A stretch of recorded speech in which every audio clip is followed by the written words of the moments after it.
26편 말씀을 보겠습니다.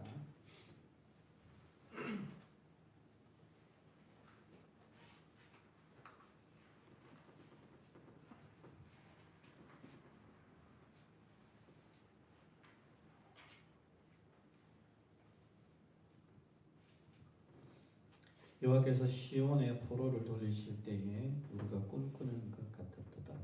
그때 우리 입에는 웃음이 가득하고 우리 혀에는 찬양이 찼었도다. 열방 중에서 말하기를 여호와께서 저희를 위하여 큰 일을 행하셨다 했도다. 여호와께서 우리를 위하여 큰 일을 행하셨으니 우리는 기쁘도다. 여호와여 우리 포로를 남방 시내들같이 돌리소서. 눈물을 흘리며 씨를 뿌리는 자는 기쁨으로 거두리로다. 울며 씨를 뿌리러 나가는 자는 정녕 기쁨으로 그 단을 가지고 돌아오리로다. 아멘.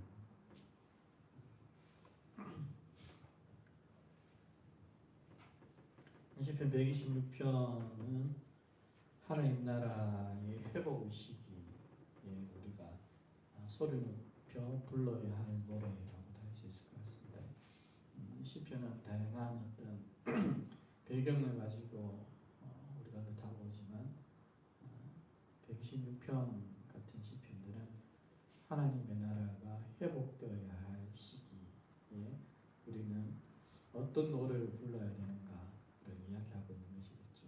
실제적으로 어떤 노래라고 되어지고 그렇게 말은 하지만 실상은 어떤 삶을 살아야 할 것인가에 대한 얘기라고 볼 수 있습니다.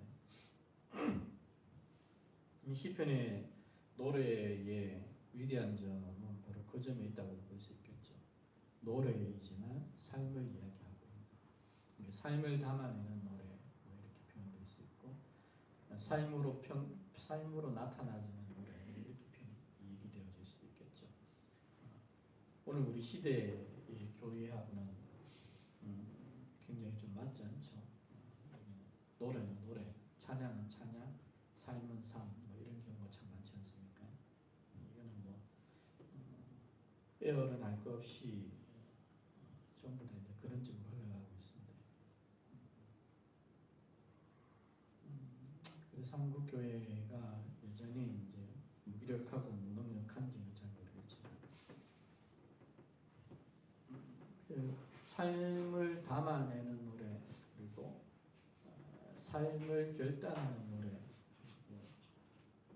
삶이 없으면 안 되는 노래, 이것이 우리가 하나님을 향하여서 부르는 찬양이라는 것에 대해서 우리가 늘 생각하는 것이 필요합니다. 그래야지만이 우리가 시편 126편의 노래를 우리도 부를 수 있게 되는 것라고 할 수 있고, 그 말인즉슨 우리가 이 삶을 살아갈 수 있게 되는 거라고 볼 수 있습니다. 한국 교회는 지금 회복의 시기가 필요한 때라고도 볼 수 있겠죠.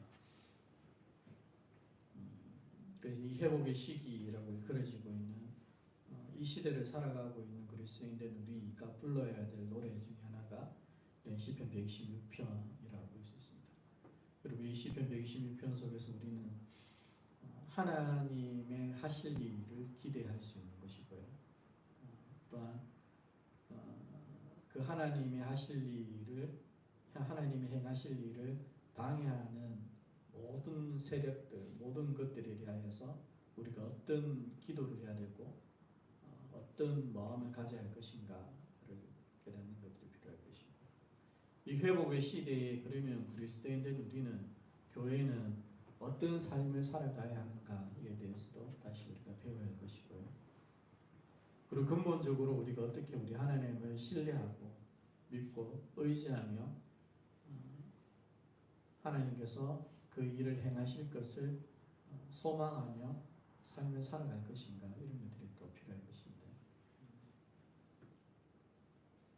우리가 시편 126편을 예전에 보면서도 그런 얘기를 했던 것처럼 하나님 나라의 회복의 시기에 우리가 할 수 있는 것이 무엇인가를 찾아가는 것들이 필요하고, 우리가 해야 할 것이 무엇인가를 이해하는 것들이 필요하고, 그런 가운데에 역사라는 것은 단순하게 우리가 할 수 있는 것들을 통하여서만 이루어지는 것이 아니라 하나님과 언약 관계 속에서의 교회는, 인간은 언약의 한편의 주체로서의 우리가 할 수 있는 삶을 한 나라의 회복의 시기 속에서도 삶을 살아가는 것들이 필요하다는 것을 이해하는 것들이 필요하고요. 그런 것들을 통해서 우리 하나님이 이 회복의 시기에 하나님이 언약적 신실하심의 행위를 행하실 것을 기대하고 소망하며 하나님 행하실 일과 우리의 행할 일을 구분하는 것들, 그리고 그 속에서 우리가 기대해야 될 것이 무엇인가를 이해하는 것, 이런 것들이 이제 우리 가운데 요순되어진다 할 수 있을 것 같습니다. 1절, 2절은 하나님이 행하시는 그리고 허락하시는 놀라운 현실에 대한 찬양이라고 볼 수 있겠죠. 기쁨과 감사를 올려드리고 있는 찬양이라고 볼 수 있을 겁니다. 여호와께서 시온의 포로를 돌리실 때에 이스라엘이 포로 상태에 있는 것을 얘기하는 거죠.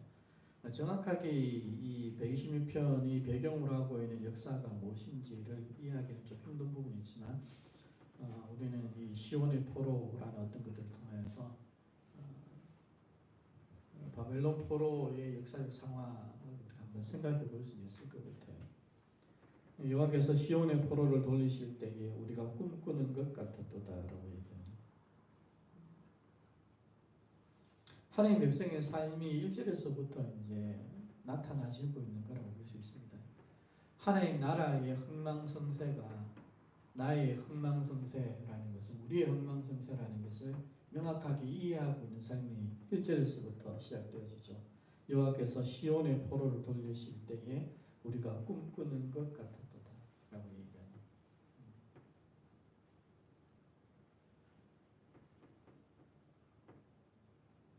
우리 자신의 삶을 살아가는 것이 아니라 그리고 12시 번역 공동체의 한 일원으로서 예수를 머리로 하는 몸된 교회의 존재도무로서의 삶을 살아가는 것이 우리가 삶을 살아가는 방식이라는 것을 얼마만큼 이해하고 있는지가 우리가 1절을 어떻게 받아들이는지와 관계되는 것 같습니다. 또다시 우리 삶의 자리 속에서 우리가 적응해서 생각해 본다면 내 지체의 흥망성쇠가 내 앞에 있는 지체의 흥망성쇠가 나의 흥망성쇠가 되는지, 내 앞에 있는 지체의 희노애락이 나의 희노애락으로 얼마만큼 동일하게 다가오고 있는지, 내가 만들어가고 있는 하나의 예배 공동체의 흥망성쇠가 어떻게 나의 흥망성쇠로 다가오고 있는지, 나의 필요가 아니라 지체의 필요가 어떻게 나의 필요로 다가오는지, 공동체의 예배 공동체의 필요가 어떻게 우리의 필요로 직시되어서 우리의 삶 가운데 깊숙하게 자리 잡을 수 있는지, 이런 것들이라고 볼 수 있겠죠. 그것이 명확하지 않을 때에 1절은 날아가겠죠. 여호와께서 시온의 포로를 돌리실 때에 우리가 꿈꾸는 것 같았도다 라고 얘기하는.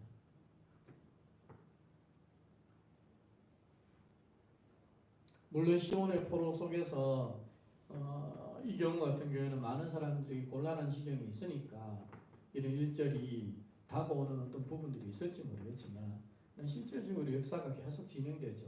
역사가 계속 진행되어가고 역사가 계속 진행되어지면 우리가 구약의 에스겔이나 뭐 이런 성경들, 그리고 다니엘서 속에서 비춰지는 그 역사 속에서 삶을 살아가는 사람들의 삶을 보면서 우리가 생각하는 것들, 아니면 에스라 느헤미야의 그 역사적 배경에서 우리가 생각해 본다면 좀 다르다고 볼 수 있겠죠. 포로로 잡혀갔던 사람들이 시간이 지나면서 바벨론에서의 삶을 정착해 나가고 있는 거죠. 그리고 그 시간이 흘러가게 되면 예루살렘에 남았던 사람들도 그 삶에 정착해 가고 있는 그 삶을 살아가겠죠. 우리도 일제 식민지의 시대를 겪었지만 과연 일제 식민지라는 그 식민의 상태 속에서 모든 사람들이 독립을 기다렸을까? 그럼 장담하기 힘들겠죠. 실제적으로 독립을 소망하며 꿈꿨던 사람들이 있을 거고 실제적으로는 아무 상관없었던 사람들도 있을 겁니다. 왜냐하면 조선이라는 나라가 그렇게 좋은 나라가 아니었기 때문에 그렇습니다.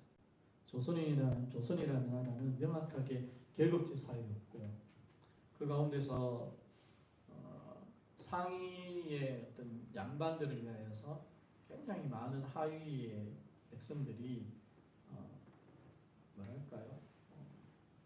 종로를 타고 있는 사회였던 거죠. 그러니까 그런 사회 속에서 그러니까 조선이라는 나라가 그런 노예 문화의 노예 제도의 사회였기 때문에 그런 가운데서 실제 식민지의 삶을 살아갔던 그 노예의 삶을 살아갔던 뭐 중인들은 좀 다를 수 있을지 모르겠습니다만 그 밑에서 노예로 삶을 살았던 종으로 삶을 살았던 사람들에게 독립에 대한 열망이 얼마나 컸을까? 우리가 실제적으로 얘기하기는 좀 힘들겠죠. 양반들은 독립을 많이 바랬을 수도 있겠죠. 왜냐하면 자기들이 누렸던 기득권들이 그만큼 많이 사라졌으니까 그만큼 독립에 대한 열망이 가득했을지 모르겠지만 우리도 그랬을 거고요. 바벨론 포로의 시기를 살아갔던 이스라엘도 역시 마찬가지겠죠. 예루살렘에 남았던 사람들이나 아니면 사로잡힌 사람들이나 거기서 이제 틀을 잡고 삶을 살아가고 있는 부분이니까 그죠. 그리고 우리가 잘 알고 있는 것처럼 에스라와 느헤미야 같은 사람들은 이미 그 땅에서 굉장히 그 나라의 왕에게 대접받으며 삶을 살아가고 있잖아요. 근데 우리는 성경에서 보는 것은 그 에스라와 그 느헤미야가 하나님 나라의 회복의 길을 발견하면서 뛸 듯이 기뻐하고 이미 자기들이 안착해 있는 이미 평안한 삶을 과감하게 버리고 하나님 나라의 회복을 위한 그 알 수 없는 길, 우리가 보기에 알 수 없는 길, 그러나 그를 보기에는 명확한 길을 그 수고로운 길을 걸어가고 있는 것을 보잖아요. 그러니까 그런 사람들에게는 시편 126편 1절 같은 것들이 굉장히 의미가 있겠죠. 여호와께서 시온의 포로를 돌리실 때에 우리가 꿈꾸는 것 같았도다. 이렇게 되겠죠. 얼마나 많은 오늘 우리 시대의 그리스도인들에게 이 1절이 이 의미로 다가올 수 있을 것인가 우리가 좀 고민하는 것도 필요하겠죠. 여러분들은 어떤지에 대해 생각하는 것도 필요하고요.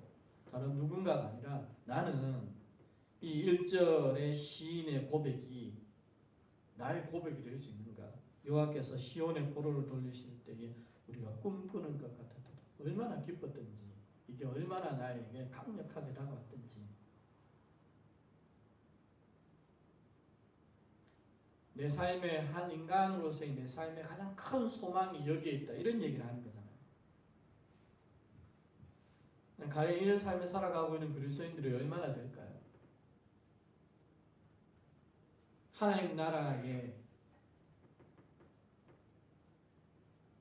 나아감이 하나님 나라의 발전이 하나님 나라의 이루어짐이 나의 평생의 소원이다. 이렇게 삶을 살아가고 있는 그리스도인들이 얼마나 될까요? 처참하겠죠, 그죠? 처참할 거예요. 우리가 그런 삶을 살아가지 않으려고 하니까. 여전히 그리스도인 된 나에게 중요한 것은 내 삶이라는 것이 명확하게 우리 가운데 다가오고 있을 때가 많으니까 하나님 나라의 역사, 하나님 나라의 발전이 내 삶의 가장 강렬한 소망으로 삶을 살아가고 있는 그리스도인들이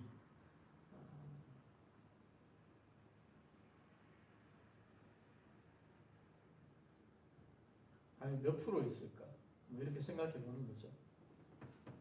거기에서 우리가 생각해야겠죠. 나는 왜 그러지 못할까? 우리는 왜 그 삶을 살지 못할까? 왜 우리는 1절에 이 마음을 가지고 삶을 살아가지 않으려고 할까? 왜 우리는 지독하게 우리 자신의 욕망을 쫓아서 우리 자신의 이익을 쫓아서 우리 자신의 삶을 쫓아서 삶을 살아가려고 할까? 여기에 대해서 이제 고민하는 것이 필요한 거잖아요. 여호와께서 시온의 포로를 돌리실 때에 우리가 꿈꾸는 것 같았도다 라는 이 말씀을 읽으면서 적어도 이 삶을 살아가지 못하고 있는 우리는 가슴이 먹먹해져 와야 되겠죠. 우리는 왜 이 삶을 받아들이려고 하지 않을까?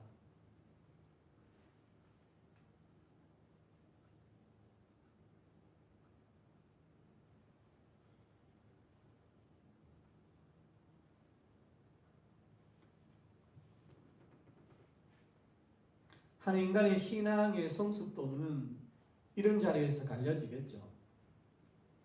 늘 말씀드리지만 그리스도인된 우리의 신앙의 성숙도는 성경을 얼마나 많이 읽느냐, 기도를 얼마나 많이 하느냐 이런 것에서부터 갈려진다라고 보기는 어렵습니다. 그게 의미가 없는 것은 아니겠지만 얼마만큼 봉사하느냐, 얼마만큼 헌금하느냐 뭐 이런 것들도 의미가 없는 것은 아니겠지만 오늘 126편 1절에서 우리가 우리 자신을 들여다보면서 좀 더 본질적인 우리의 믿음의 성숙도를 가늠해 볼 수 있을 것입니다. 이게 훨씬 더 본질적인 척도가 되죠. 여호와께서 시온의 포로를 돌리실 때에 우리가 꿈꾸는 것 같았도다.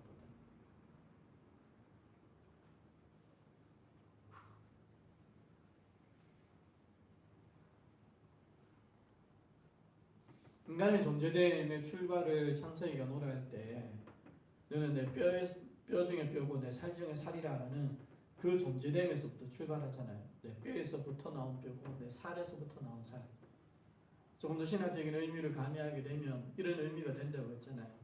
나는 너 없이 존재할 수 없고 너도 나 없이 존재할 수 없는, 나는 나라는 의식을 너를 통해서만이 의식할 수 있는 존재, 그것이 바로 인간이구나라는 것을 노래하는 거라고요. 우리의 인간의 존재됨이 그렇게 출발되어지는데 우리는 전혀 아랑곳하지 않는 다른 삶을 살아가고 있잖아요. 내 앞에 있는 지체를 통하여서만이 우리는 내 앞에 있는 인간을 통하여서만이 우리의 인간됨을 자각하고 우리의 나됨을 자각할 수 있는 존재라고 얘기하는데 우리는 전혀 그렇지 않다라고 이야기하듯이 삶을 살아가는 거잖아요.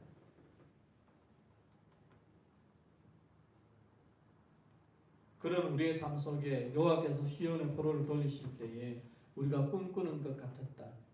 이런 삶의 실제가 만들어질 리가 만무하겠죠. 그때 우리 입에는 웃음이 가득하고 우리 혀에는 찬양이 찼었도다. 열방 중에서 말하기를 여호와께서 저희를 위하여 큰 일을 행하셨다 하였도다. 열방도 얘기하는 거죠. 여호와께서 이스라엘을 위하여서 정말 큰 일을 행하시는구나. 열방도 보고 놀라는.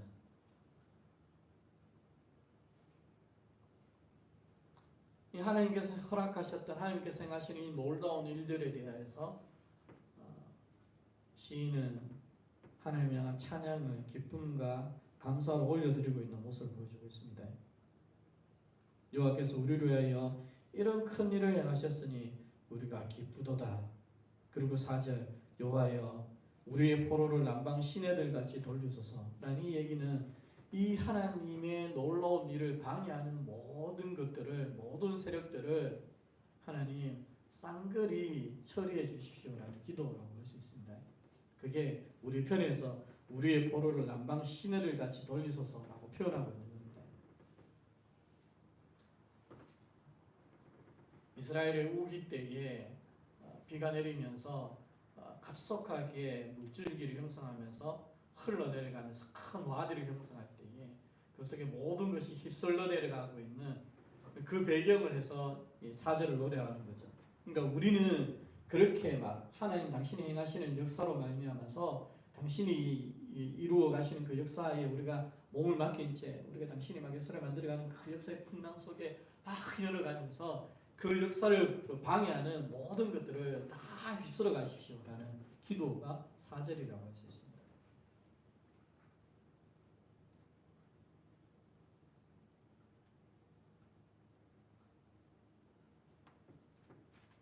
이 4절은 우리의 기대죠. 하나님께서 놀라운 일을 행하실 때에 하나님께서 그 당신의 일을 행하시는 것을 당신이 일을 행하실 때, 당신이 역사를 만들어 가실 때, 우리를 통하여서 역사를 만들어 가실 때 방해하는 모든 세력들을 다 허물어 주십시오라는 것은 우리의 기도고 우리의 소망이며 우리의 기대라고 볼 수 있고, 또 다르게 얘기하면 이것은 하나님이 행해 주셔야 할 영역이라고 볼 수 있습니다. 하나님이 행해 주셔야 할 영역. 하나님 나를 회복의 시기에 하나님께서 회복해 주실 것들에 대한 기대를 1절, 2절, 3절 속에서 한 거겠죠. 하나님께서 회복해 주실 것들에 대한 기대. 그리고 그렇게 회복해 주실 때 하나님께서 하나님의 나라를 이렇게 회복하실 때 나는 정말 기쁠 것입니다 라고 고백하는 거죠. 회복을 바라는 우리의 정당성이 1절, 2절, 3절 속에 이런 찬양을 통해서 나타나는 거라고 볼 수 있습니다. 우리도 기도하죠. 그런 기도. 뭐 나라를 위한 기도도 하고 민족을 위한 기도도 하고 교회를 위한 기도도 하고 다 하잖아요. 근데 그런 기도를 했다가 아니라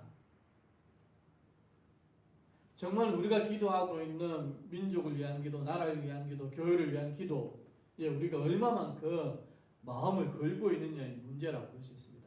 1절, 2절, 3절은 하나님께서 하나님의 나라를 회복해 주시기를 기대하고 소망하면서 하나님께서 하나님 나라를 회복하시는 일에 놀라운 것들을 회상하면서 꿈꾸면서 노래하고 있는 거죠. 그리고 당신께서 당신의 놀라운 그 일을 행하신다면 나는 뛸 듯이 기쁠 겁니다. 뛸 듯이 기쁠 겁니다. 말할 수 없이 기쁠 겁니다. 왜냐하면 내 삶의 존재 의미가 거기에 있다는 것을 나도 알고 당신도 알고 있지 않습니까? 이 얘기를 하는 거죠. 이 땅의 교회의 회복의 의미가, 이 땅의 교회의 회복이라는 그 목적이 이 땅을 살아가고 있는 그리스도인들의 나와 여러분의 존재 의미가 되어가고 있는지가 문제라고 볼 수 있는 거죠. 기도했다 이런 거 말고요. 교회를 위해서 기도했다 이런 거 말고, 하나님 나라를 위해서 기도했다 이런 거 말고, 지금 우리가 살아가고 있는 시대에 하나님의 나라는 회복이 필요한 시대라고 우리가 한 번씩 생각해 보잖아요. 그러면 하나님 나라의 회복이 필요한 이 시대를 살아가고 있는 나와 여러분은, 이 땅의 교회는, 이 땅의 그리스도인들은 그 하나님 나라의 회복이라는 것이 우리의 삶의 존재 의의가 되고 있는지, 이런 얘기인 거죠.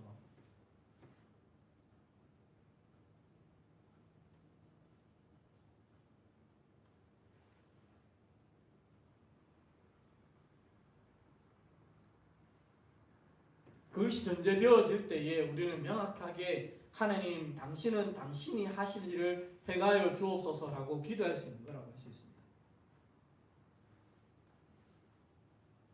오늘 우리의 기도는 천박하기 짝이 없죠. 우리는 하나님 나라의 회복이라는 것이 내 삶에, 우리 삶의 존재 의의가 있고 존재 목적이 아닌 가운데서도 우리는 그럴듯하게 그냥 하나님 나라를 위해서, 교회를 위해서 기도해 놓고, 는 하나님 당신께서 당신이 행하실 일을 행하여 주셔야 합니다라는 이상한 요구를 하죠. 요구를 하기만 하면 되는 줄을 알고.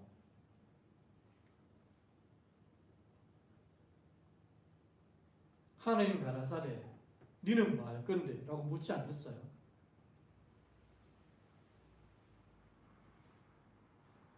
하나님 가라사대 하나님 나라의 회복이 정말로 너의 존재의 모든 것이냐라고 묻지 않겠어요?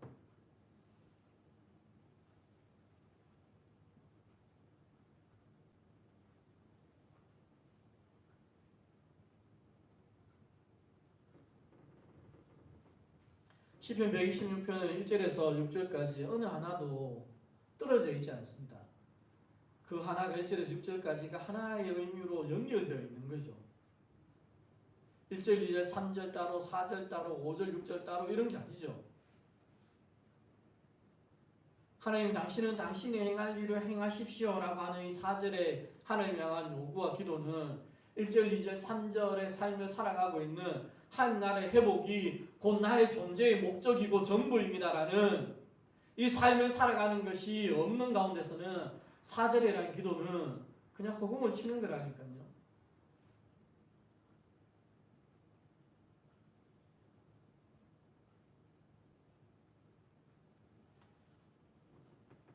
지성이면 감천이다가 아니잖아요. 기도는 종교적 행위만 쌓아 올리면 되는 게 아니잖아요. 우리의 삶이라는 것이.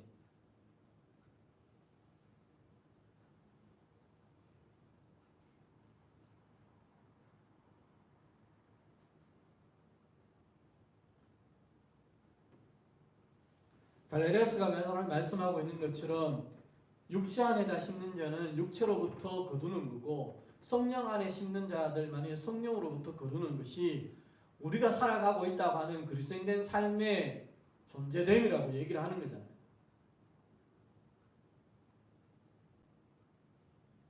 그럼 내 삶이 성령 안에다가 심어져가는 삶인지 육체 안으로다가 육체에다가 씨를 심으면서 삶을 살아가는 것인지 우리가 생각하는 것들이 필요한 거겠죠.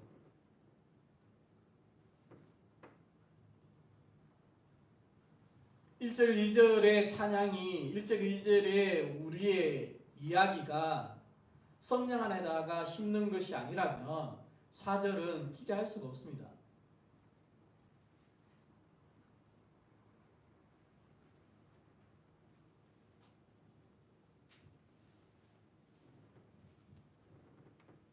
그럼 그리스도인 됨이 어떤 의미인가를 좀 생각하는 것들이 필요합니다.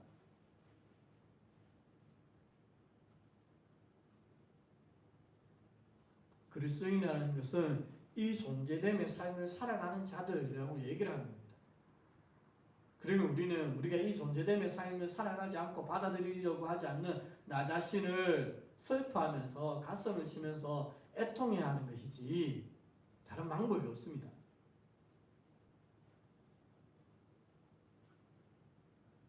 그런 가운데서 우리는 4절을 노래하고 4절을 기도하는 거죠. 여호와여 우리의 표로를 남방 시내들 같이 돌리소서. 하나님 나라의 회복을 방해하는 모든 것들을 썰어버리십시오. 그 다음에 이 기도를 할 수 있는 거잖아요. 우리 시대의 교회가 우리 시대의 그리스도인들이 하나님 나라의 회복이 존재의 의미가 되고 존재의 목적이 되고 존재의 모든 것이 되는 삶을 나와 여러분이 이 땅의 교회가 살아가고 있어야 4절을 우리가 기도할 거 아닙니까? 이 하나님 나라의 회복을 방해하는 모든 것들을 하나님 싸그리 썰어버리십시오.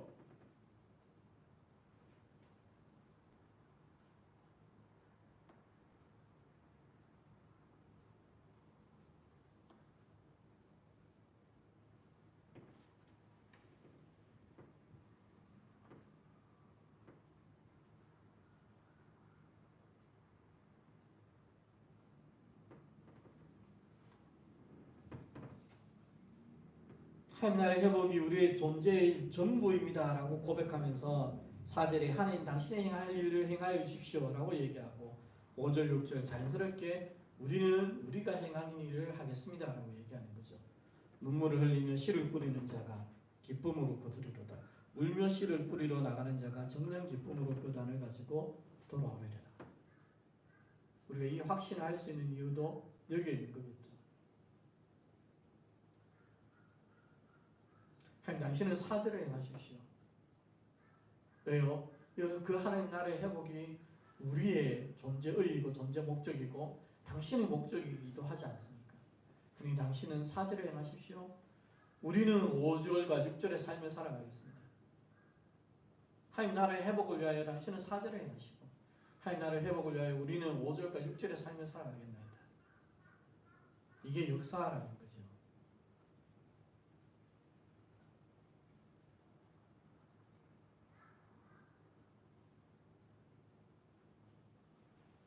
이 역사적 삶의 부름에 우리가 불려진 존재라는 것들을 우리가 이해할 수 있게 되길 소망하고요. 그런 가운데서 역사를 어떻게 살아가야 하는지에 대한 깨달음이 우리 가운데 있게 되기를 소망합니다. 큰 그림 속에서 역사를 얘기하는 거죠.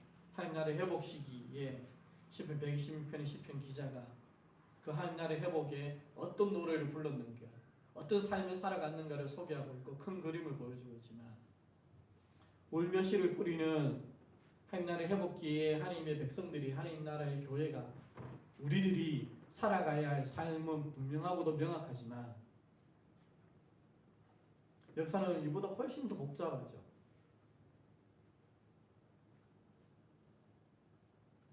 그 삶에 살아가는 사람들이 지극히 적은 소수일 때가 너무나 많고요.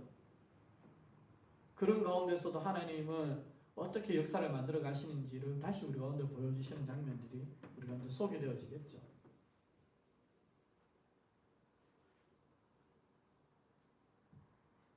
우리가 잘 알고 있는 사도행전 8장 같은 경우에 하나님께서 사도행전 1장을 통하여서 성령이 임하시며 너희가 권능을 받고 너희가 예루살렘과 유다와 사마리아 땅끝까지 정인되는 삶을 살아가야 될 것이라고 말씀하시고 있음에도 불구하고 사도행전 8장이 지나가기 전까지 교회는 예루살렘과 유대와 사마리아와 땅끝까지라는 하나님의 그 말씀을 이루어가기를 주저하고 있는 거죠. 명확한 교회의 무능이 밝혀지는 순간에 하나님은 핍박이라는 이상한 수단을 통하여서 당신이 행하신 말씀의 역사를 이루어가는 것들을 볼 수 있습니다. 근데 그 가운데에 우리는 스데반과 같은 삶을 살아가고 있었던 사람들의 삶을 보게 되는 거죠. 울며 씨를 뿌리는 그 삶을 보게 되는 7장 속에 나오는 그런 스데반의 죽음과 같은 그 삶을 살아가고 있는 사람들. 그런 사람들이 모여지지 않으면 8장의 역사, 하나님의 신실한 역사 가운데서 펼쳐질 수 있을까요?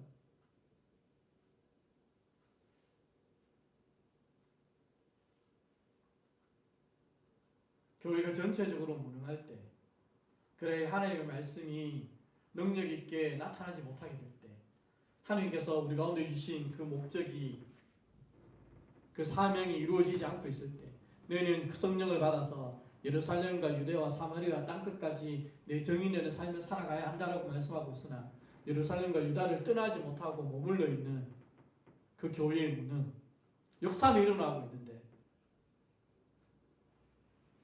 예루살렘과 유대를 떠나지 못하고 있는 그 무능한 교회 속에서 하나님께서 8장의 역사를 이루시면서 그 교회를 사마리아로 딴 곳으로 흩어가신 하나님의 역사가 마침내 이루어지는 역사가 일어나는 이유는 그 전에 7장에서 보여주고 있는 스데반 같은 사람들의 삶이 차곡차곡 쌓여지기 때문이라고 할 수 있는 거 아니겠어요?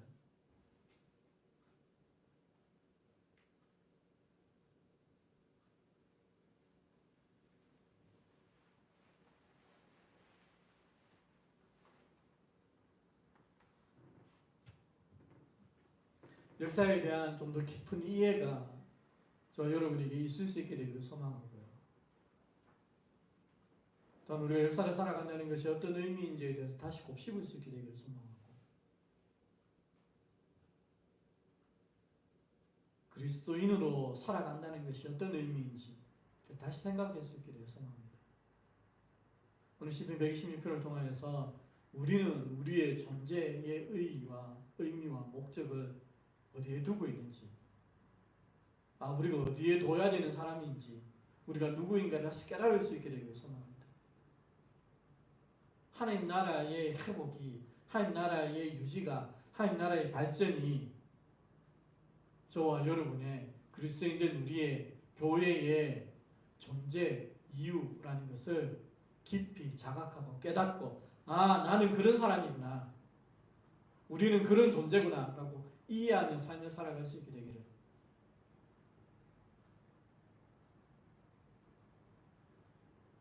그래 시온을 포로를 회복할 때에 내가 꿈꾸는 것 같았다라고 얘기하는 시편 기자의 그 마음이 우리에게로 이루어질 수 있게 되기를.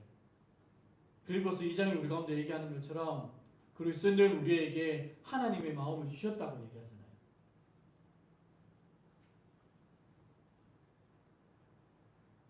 우리 가운데 허락되어진 예수 그리스도의 마음을 싸그리 무시하면서 내 마음으로 살아가는 존재가 우리가 아니라는 것을 얘기하는 거죠.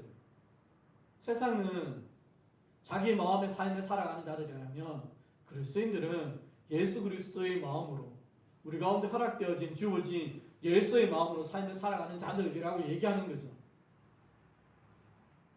그러면 날마다 우리는 내가 어떠한 마음으로 삶을 살아가고 있는 자인가를 확인하는 시간들이 필요합니다. 그래서 내 마음으로 삶을 살아가고 있는 내 삶의 자리를 조금씩 걸어내고, 아니지 나는 예수의 마음으로 삶을 살아가는 자들이지, 나는 예수의 마음으로 삶을 살아가는 자인 것이지를 깨달으면서 삶을 살아가기 위해서 애쓰는 것이 우리 가운데 필요하겠죠. 우리가 그것을 생각하며 살아가려고 할 때에 우리 가운데 가신 성령께서 우리를 도우신다라는 것이 성령이 우리 가운데 밝히 보여주고 있는 사실이라고 할 수 있습니다. 그때에 우리는 얘기할 수 있겠죠. 여호와여, 그 하나님의 회복을 방해하는 모든 것들을 쓸어버려 주십시오 라는 우리의 기도가 힘있게 나타날 수 있을 거라고 생각합니다. 자, 여러분이 그 삶을 살아갈 수 있기를 소망하고요. 오늘 하루도 말씀 기억하면서 우리의 삶을 위해 존재됨을 되돌아볼 수 있게 되기를 바랍니다. 오늘 여기까지 할게요. 제가 잠시 기도하겠습니다.